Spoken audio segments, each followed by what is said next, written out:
Exodus chapter 30. Make an altar of acacia wood for burning incense. It is to be square, a cubit long and a cubit wide, and 2 cubits high. Its horns of one piece with it overlay the top and all the sides, and the horns with pure gold, and make a gold molding around it. Make 2 gold rings for the altar below the molding, 2 on each of the opposite sides, to hold the poles used to carry it. Make the poles of acacia wood and overlay them with gold. Put the altar in front of the curtain and shields the ark of the covenant law, before the atonement cover that is over the tables of the covenant law, where I will meet with you. Aaron must burn fragrant incense on the altar every morning when he tends the lamps. He must burn incense again when he lights the lamps at twilight, so incense will burn regularly before the Lord for the generations to come. Do not offer on this altar any other incense or any burnt offering or grain offering, and do not pour a drink offering on it. Once a year Aaron shall make atonement on its horns. This annual atonement must be made with the blood of the atoning sin offering for the generations to come. It is most holy to the Lord.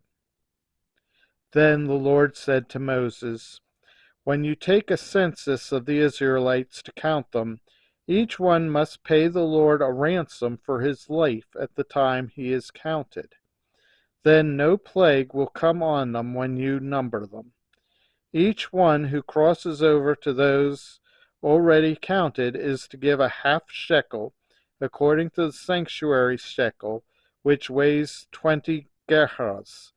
This half shekel is an offering to the Lord. All who cross over, those 20 years old or more, are to give an offering to the Lord. The rich are not to give more than a half shekel, and the poor are not to give less when you make the offering to the Lord to atone for your lives. Receive the atonement money from the Israelites and use it for the service of the tent of meeting. It will be a memorial for the Israelites before the Lord, making atonement for your lives. Then the Lord said to Moses, make a bronze basin with its bronze stand for washing. Place it between the tent of meeting and the altar, and put water in it. Aaron and his sons are to wash their hands and feet with water from it. Whenever they enter the tent of meeting, they shall wash with water so that they will not die. Also, when they approach the altar to minister by presenting a food offering to the Lord, they shall wash their hands and feet so that they will not die. This is to be a lasting ordinance for Aaron and his descendants for the generations to come.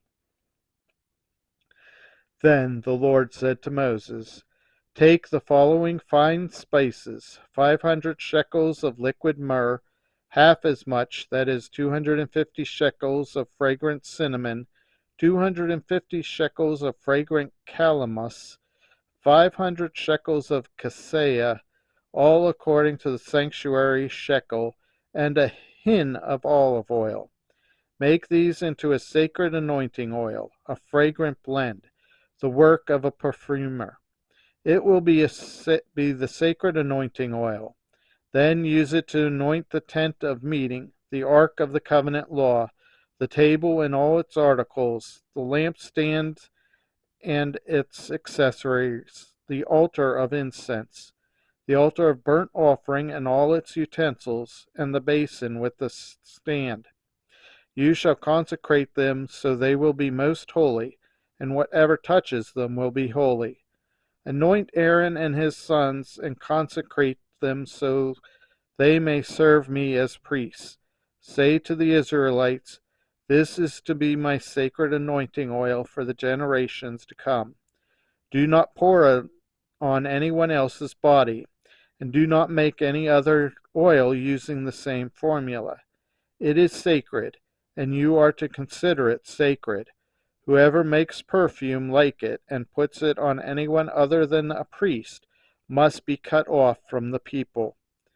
Then the Lord said to Moses, "Take fragrant spices, gum resin, aincha, and galbanum, and pure frankincense, all in equal amounts, and make a fragrant blend of incense, the work of a perfumer. It is to be salted and pure and sacred.